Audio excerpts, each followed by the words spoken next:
Ito bang response ng Office of the Vice President, evaluate mo din? Yes, ma'am. At anong findings mo, if any? Actually po, before ko na-evaluate itong response na ito, nag-submit pa sila ng additional response sa amin. At sabay po namin in-evaluate yung kanilang vote responses. So, dalawang response. Yes, ma'am. At ano ang findings mo sa dalawang response na to? Sa response po kasi nila, they attached the documentary evidence of payments. So nagkaroon po kami ng finding about the various payment of rewards made based on the submitted documentary evidence of payments na naka-attach dun sa response nila in the form of acknowledgement receipts. So based on the acknowledgement receipts na sinamit po, nagkaroon sila ng payment of rewards in cash, in medicine, and in various goods. At lahat po nung kanilang payment of rewards ay walang naka-attach na any document supporting the success of the information gathering activity or surveillance activity on account of the information given by the informer. And also po, nagkaroon din sila ng various purchases based on the documentary evidence of payments. Meron po silang yung kanilang binili na medicines and various goods which were given as rewards. Yung kanilang binili na supplies, yung binili nila na tables and chairs and desktop printers and computers. Pero yung supporting document lang po nun ay acknowledgement receipt instead of official receipts or sales invoices. And also, with respect to the payment po ng tables and chairs and desktop printers and computers, hindi po nila in-indicate if those purchases were really intended for the confidential operations of the OVP.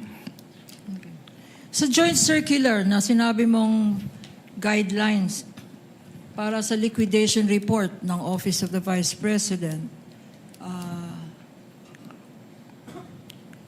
bakit sinasabi mo na walang supporting documents itong tables and chairs na binili, itong desktop, itong medicines, itong supplies? Ano ang kailangan mo na supporting document? Actually, since it was ang involved po ay purchases, then those purchases should have been supported with sales invoices and official receipts instead of the acknowledgement receipts lang po. In other words, Mr. Witness, itong acknowledgement receipt, walang kasamang mga resibo. Yes, ma'am. Wala po silang inattached na resibo. Hindi ba confidential yan kung saan drugstore ka bumili ng medicine? Hindi naman po siguro confidential pag kung ang pagbibilhan mo ay mga drugstore. Kasi ang confidential po mismo ay yung paggagamitan, hindi yung pagbibilhan. Magkaibang bagay po kasi yun. Yung mga grocery na binilhan ng mga sari-saring groceries at supplies, hindi ba confidential dapat ang mga pangalan ng grocery na yan? Hindi naman po kailangan maging confidential yung pangalan ng mga groceries. Katulad nga po ng sinabi ko, ang confidential ay yung paggagamitan, hindi yung pagbibilhan. At magkaibang bagay po kasi yun. Yung hardware stores na pinagbilhan ng mga tables and chairs tsaka desktop, hindi ba confidential yung mga pangalan ng mga hardware stores na yan? Hindi rin po necessarily na confidential yung pangalan ng hardwares dahil yun nga po, hindi naman confidential yung pinagbilan kundi yung paggagamitan ng kanilang pondo. Your Honor. At this juncture, Your Honor, may we With the permission of manifest? counsel for the panel of prosecutors. Yes, what is the pleasure of Your the Honor, counsel may for we respond? move to strike out the responses of the witness to those questions as he's not competent and qualified to answer, especially since he is not pointing to any provision of the JC as to his opinion on whether confidential o hindi ang mga pangalan ng mga drugstores, ang mga pangalan ng mga sari-sari stores, Your Honors. I think that is beyond his competence, Your Honor, as an auditor. If I may respond. Unless, Your Honor, he can point to a specific provision in the joint circular. Your Honor, Counsel please. for the panel for prosecutors, Attorney Capunan may respond before the Your chair Honor, makes a ruling. please, Your Honor. First of all, they're asked and answered. counsel should have timely objected when being asked. 3 times he was asked. Secondly, Your Honor, I don't think it is accurate to say that this has no basis because earlier, pinaghirapan po namin pakita yung mga particular provisions ng Joint Circular 2015 para i-point out ano-ano ang mga pwedeng gamitan ng confidential funds at ano-ano ang pwedeng paggamit or bawal na paggamit ng confidential funds. And this witness, Your Honor, based on the circular, did say that whatever activity that is must be related to the physical and financial plans submitted by the Office of the Vice President and or the DepEd. For instance, tables and chairs, what particular surveillance activity or operation or terrorist surveillance are tables and chairs and desktops and medicines and supplies related to?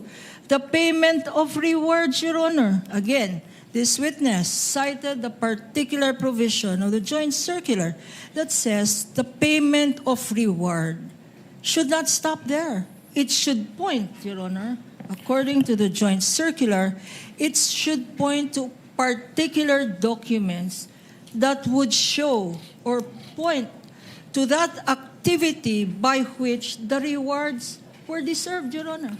So Chair it's will make very a clear ruling. in the circular, Your Honor. Chair will make a ruling. Asked and answered is correctly pointed out by counsel for the panel of prosecutors. Aside from that, the witness is competent to testify as to how he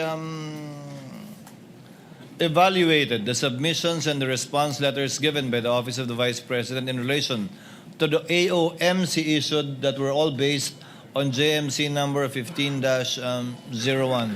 Your Honor, yes, I will counsel not for... be asking for reconsideration, and I will submit to the ruling of the court. I just want to make it of record that when we say asked and answered, Your Honors, I gave leeway to the opposing counsel to ask the question, basically because I did not think the question was objectionable. But it is the answer that I'm asking to be stricken out based on the competence of the witness. Because there is no provision under the JC that says ano yung sari-sari store ay hindi confidential. But again, Your Honor, I just wanted to put that on the record, but I will abide by the ruling of the Honorable Presiding Duly Officer, noted, Your Honor. counsel for the respondent, and you may note a continuing objection should the counsel for the panel of prosecutors continue with this Thank you, line Your of Honor. questioning.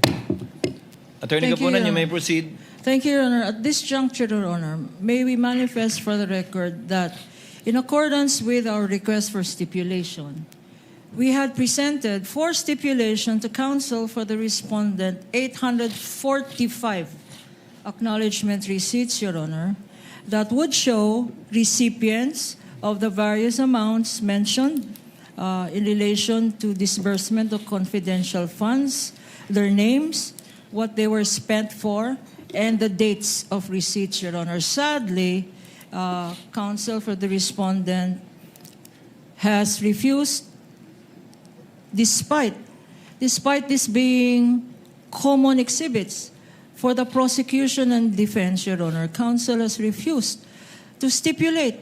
May I repeat that now? We are not stipulating as to the contents, which will be properly identified in part, because we will not present all 845, Your Honor, documents. But may we know from counsel if What he does will counsel for respondent say? attest to its existence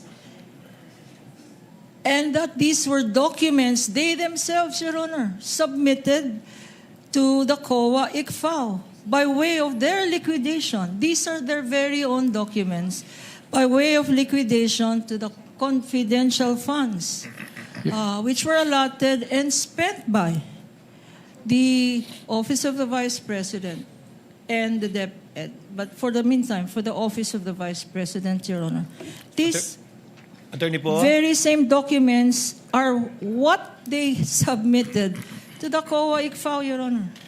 Attorney po? Your Honor, I beg the indulgence of the Honorable Court as well as the distinguished opposing counsel, but we really cannot stipulate on these matters precisely because The insinuation that this was the very documents that the OVP and DepEd submitted to COA is very much in question, Your Honors, because we can easily raise the issue on chain of custody. I'm not saying we will, but that is always on the table. And precisely, Your Honors, although they are labeled as common exhibits, we marked them separately, Your Honor. We did not have markings on the same documents, Your Honor.